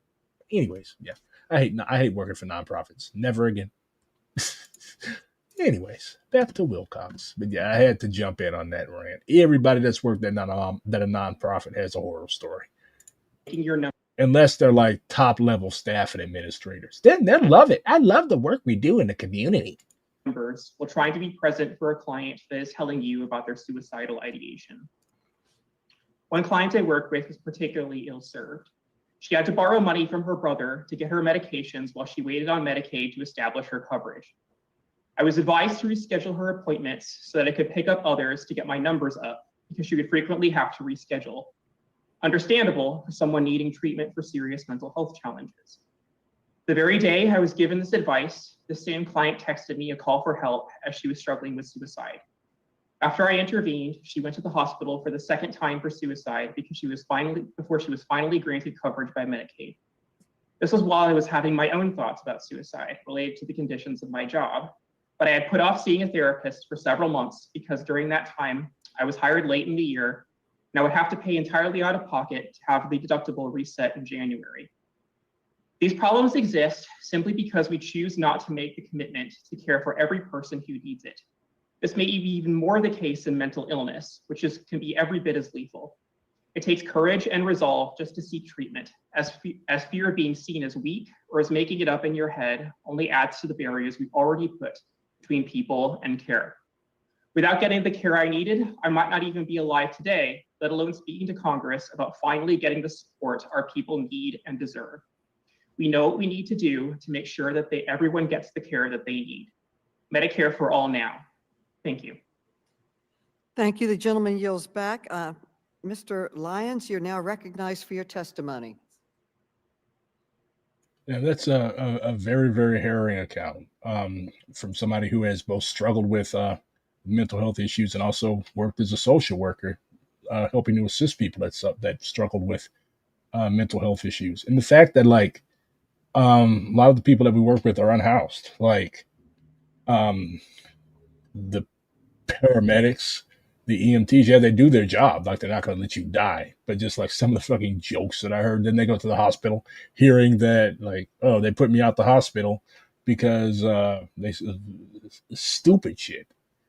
And it just Malcolm said that this entire country is a prison. Every aspect of this country has a carceral aspect to it. Like psych wards, those are basically medical prisons, hospitals. Like it's just so carceral.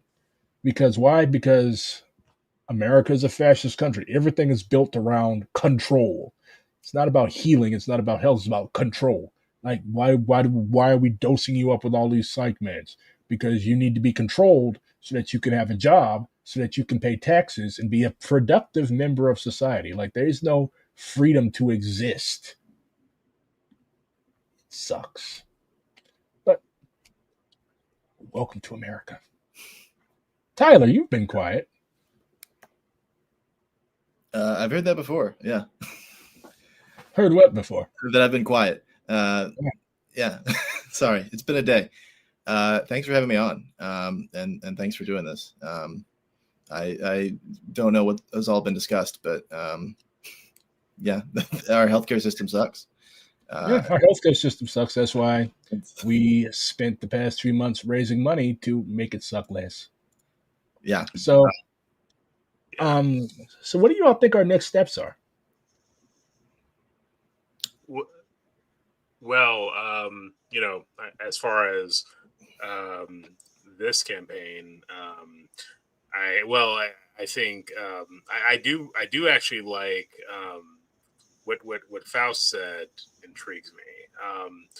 It's kind of more of a broader thing about ways that we can have local healthcare institutions work to address this issue, or at least get people seeing where these institutions maybe have the problem of medical debt. I do like that next step for sure. I believe, as far as this campaign, Tyler, correct me if I'm wrong, the people who get the debt paid are going to get some sort of letters saying that this happened because of our campaign. Is that right? That's correct. And I mean, the goal is to give them a way to contact us. And I would love if some of those people were able to reach out and we could talk to them, and they can kind of share their story, and just put a name and a face on some of this, and we can do messaging around that. Because I mean, there is no like reasonable story for why someone can end up in medical debt. Like, debt defines an ever increasing part of our lives in this country. But in other situations, like during the housing crisis, it's like, oh, well, people were buying houses they can't afford. They were being extravagant. In student debt, it's like, oh, well, why did you go to this more expensive school? Why did you do this? You can push it off as like, oh, you were being extravagant. That's why you're in debt. But like, going to the doctor and ending up in debt, there's no way to be extravagant with healthcare. It's like you go to the doctor because you're sick or you need treatment. And to end up in debt because of that and having it shape the rest of your life, there's no way to spin that. And so I really do hope that we're able to hear from some of these people and kind of talk to them and are able to share their stories. And because I think that's been a big part of this process too, of when we approach people and tell them that we're raising this money for this campaign, people that haven't personally experienced it, like, oh, wow, I did not believe that medical debt was such a massive issue in this country. Recreational chemotherapy. I like that. Just a little. Gotta go get my fucking rads, man. As a treat, little dialysis just for shits and grins.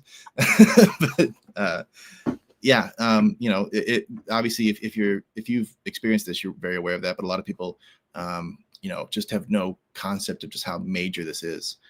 And so I think continue to kind of spread that message and get people angry. Everybody that thinks about our healthcare system should always be angry. Like my emotional support baton. I don't know why. I just have a thing with blunt weapons. I have another one. They're technically called tire thumpers, but they're basically head splitters. This is named line struggle. Anyways, yeah, what you said is like 100% true. Definitely think that this has been really, really good. I really, really like how we're like trying to use this to propagandize. Like this is what you can do. You do not just have to sit and suffer.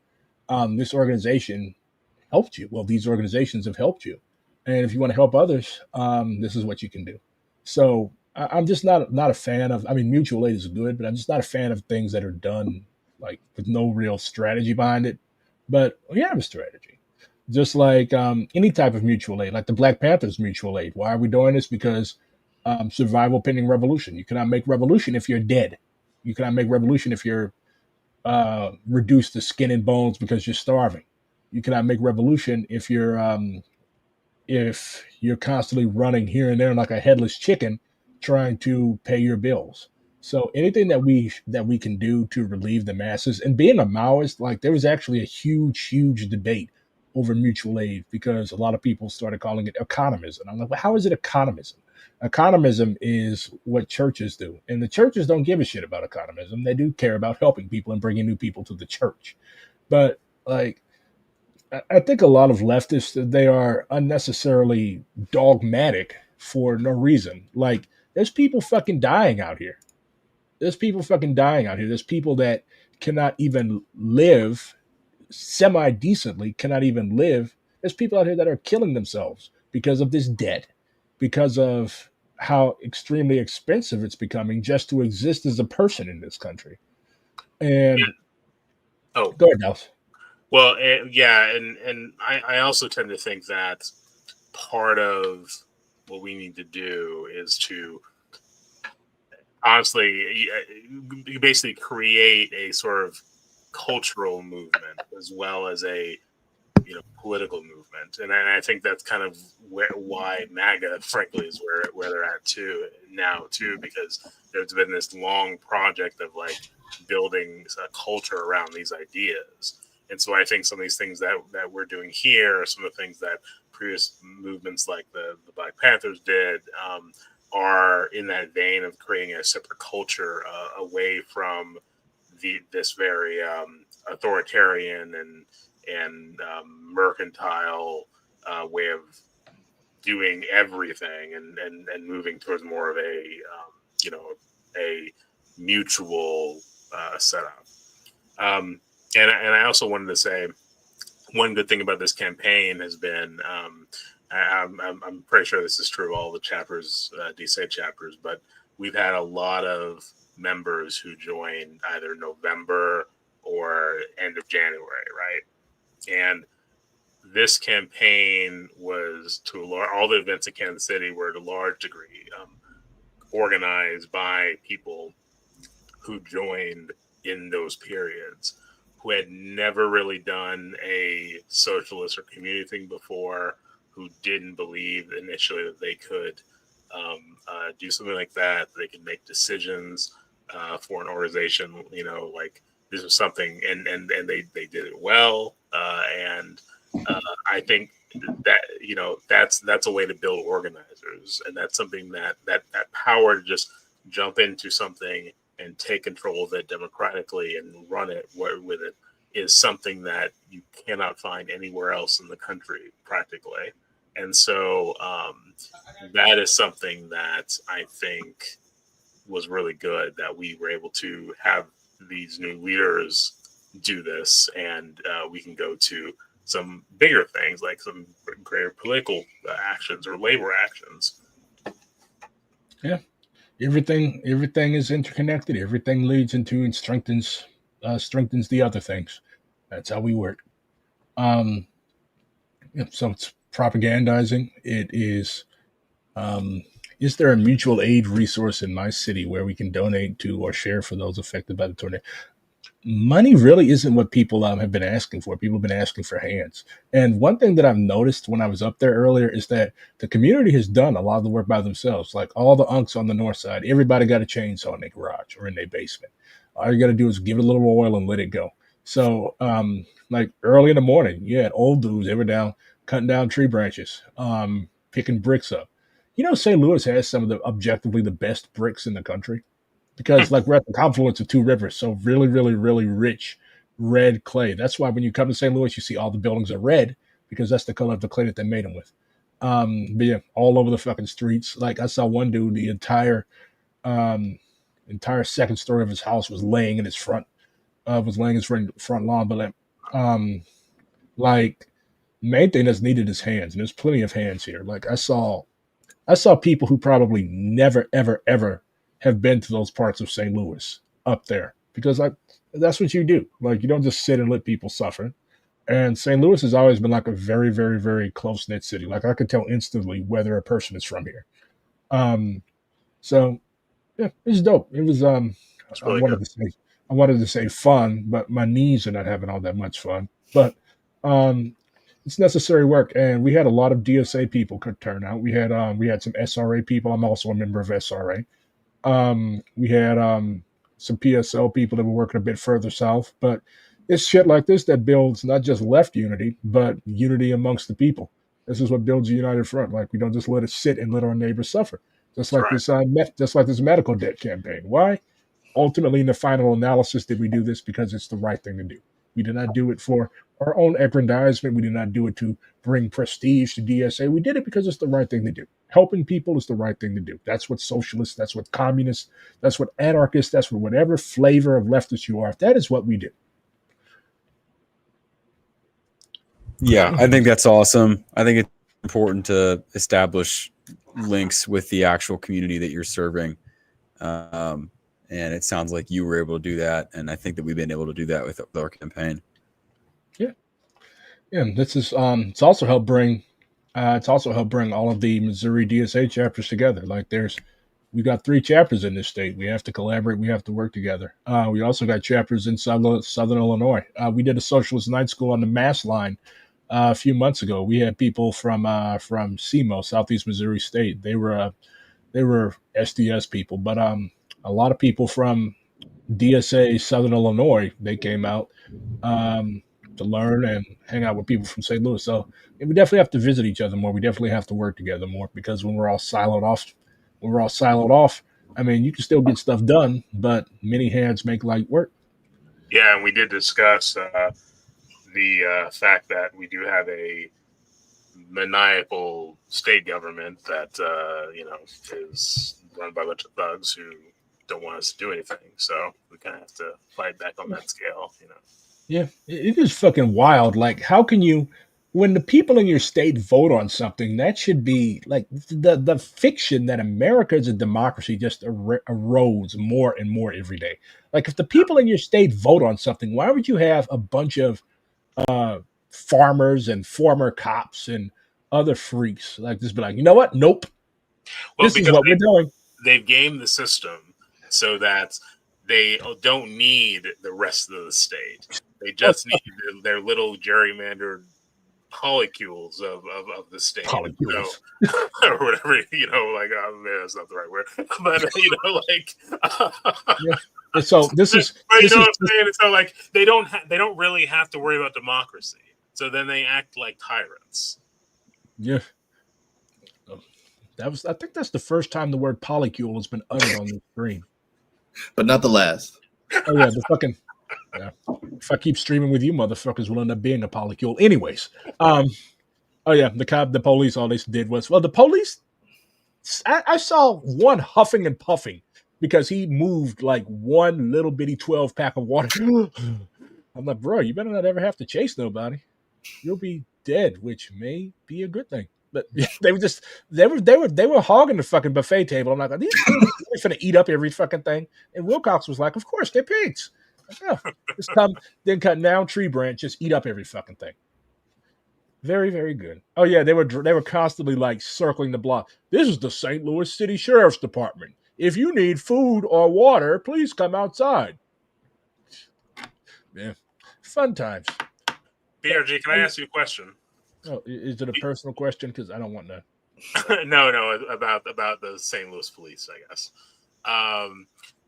Do you think they will change a lot? Let's say if the Missouri does make them under state rule, similar to the way we are. So the way it works for us is like there's like a 3-person board, and the mayor is like the part of it, but ultimately like the Republicans make decisions.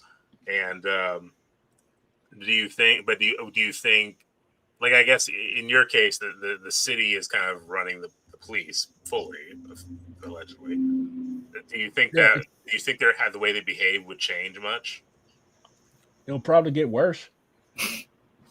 Like STL. Okay, let me tell you something about St. Louis cops. These people are so. These cops are so racist. We have 2 police unions here.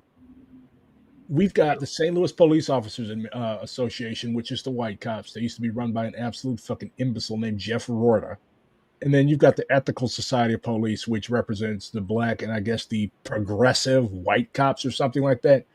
And like white cops have literally attacked black officers after they have identified themselves as police. Wow. You can get worse than that. And with this like hardline red administration in the state house, yeah, because all of these people are like in lockstep with Trump. And Trump, even though there's been like hilarity ensuing because like apparently he's technically defunded some aspects of like some federal programs that help the cops out with money and equipment and shit. But like cops are hardline Trump supporters.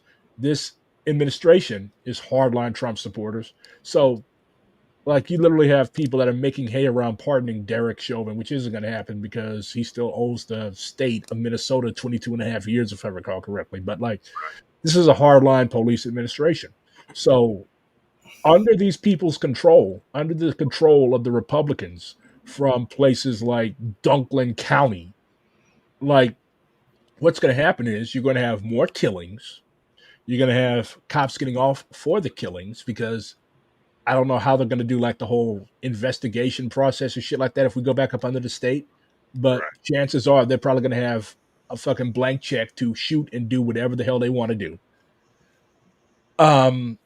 So it's going to get worse. You're going to have more uprisings. You're going to have more riots because people are sick of this shit. I mean, you already saw what happened in Cincy with Rodney Hinton. Like people are tired. And when people are tired, the people will amaze you. So will their behavior change? Yeah. My guess is it's going to get worse because they know that if we come back up under the state, it's going to be like, it's going to be a fucking free-for-all. It's going to be a war. It's going to make 2014 and 2020 combined look like a picnic. Well, yeah. I saw Chris's comment. It sounds like, unlike Kansas City, they had to force us to like pay more than we wanted to for them, but looks like they St. Louis paid even more for them. So yeah, they're already. There won't be much resistance, I guess, from this government. I guess the state. No. Sorry, there's a big fly in here. Nah. And the Republicans, the reactionary rural Republicans that run this state, like they have a huge hair in there. Like they cannot stand St. Louis. We're Riot City. So like they despise us. They want to fuck with us any way they can.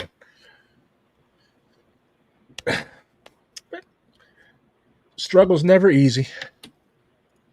Yeah. So anything we want to wrap up with? We're pushing 2 hours and I smell like beans. And this shit been. Yeah, for some reason my body odor smells like beans. I do not know why.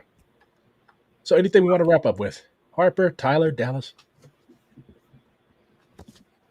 Well, I just think it was a great campaign, and hopefully we can build on it. Honestly, it was awesome to see so many people get plugged in, like Drew said earlier, and yeah, I think if we capitalize on it properly, we can take this sort of charitable mutual aid action and parlay it into actual political power. So I'm very excited to see where that goes. Yeah, I just want to hit on, like, you guys were talking about how great it was to have all 3 chapters come together and do stuff. I mean, let's keep doing that. And just, you talked about being a shithole red state with, as far as the government is concerned, but there's people in every corner of this state. We have these 3 chapters. You guys in Kansas City, you got the tenants union, you've got like Decarcerate Casey, you've got a lot of people doing really cool shit. There's people all over the state that are not like that are not reflective of how the government looks right now. And we can continue to come together. We can continue to build power, and we can help one another. So yeah, let's not let this be a one-off. Let's keep building on this. Tyler, has anybody ever told you talk like an auctioneer? No, I have gotten. What's the guy that hosts the one This American Life? I don't watch garbage. I watch strictly British shows. I don't watch American garbage. I definitely don't sound British. I'm not British. I said I like their TV. Oh yeah, shout out to KC tenants. Absolutely. I imagine there's a handful of y'all watching this. Dallas? Yes, and I am a leader with KC tenants. Okay. So, yeah. And I will say, I really do want to make sure that we can do more. We can move towards some interchapter statewide things.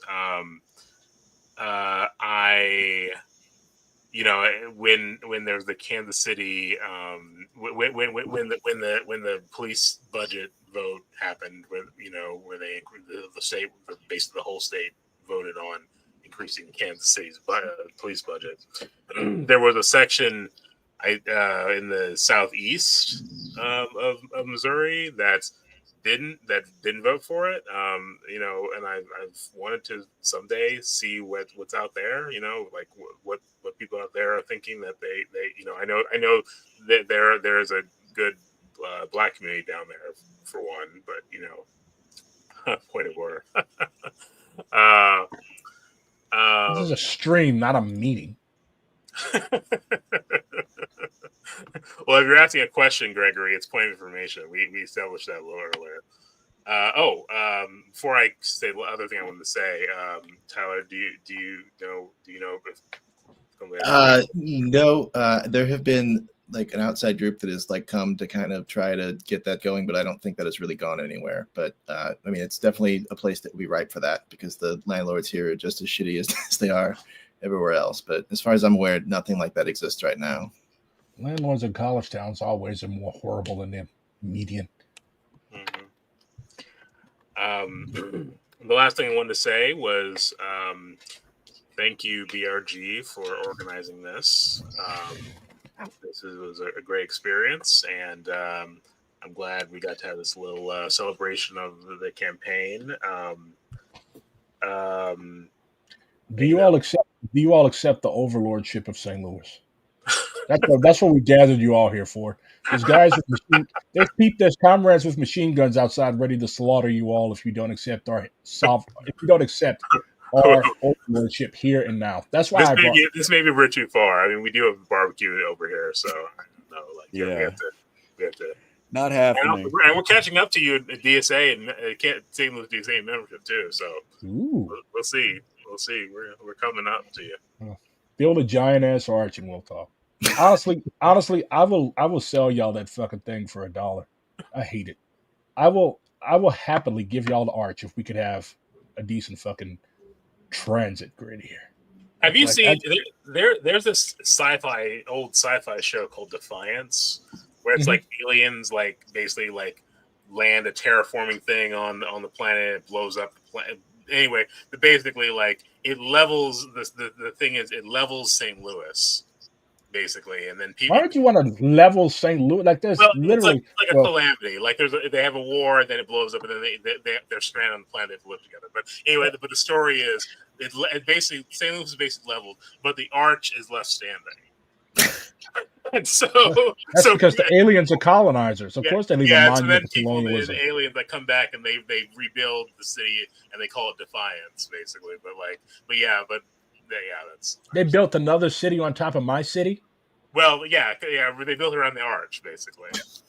I think the story is like there's like a big battle in the war that leads to the peace, and so like that's where it happened. So like I don't want to watch it. I don't want to see St. Louis get destroyed. St. Louis has been destroyed enough. Why does it? Yeah, every time St. Louis appears in like appears in popular culture, it's always because of something bad happening here, or it always results in the city being destroyed. I don't like that. Why don't they do Atlanta like that? Why don't they do KC like that? Well, I will say, I also watched The Last of Us, and in one of the episodes, they come to Kansas City, and I was like, yeah, I know that place. Like, it doesn't look very different. I know I've walked that street, and it's what it is. Yeah. Well, anyways, it was a pleasure talking with y'all, comrades. I need to go shower because I don't like smelling like this. And best wishes to everybody in St. Louis for and good luck with all the. Yeah, I don't think the death toll has increased anymore. But as we pull down some more of these buildings and as we go through the rubble some more, it'll probably go. Like there's people in those buildings. Ain't no way. Anyways, all power to the people. Also, when you raise your fist, you always use your left hand. If you do this, you're a rightist. Left hand, always. Best. There you go. All right. Peace. Bye, everyone. Bye-bye. Thanks. Bye. Fuck.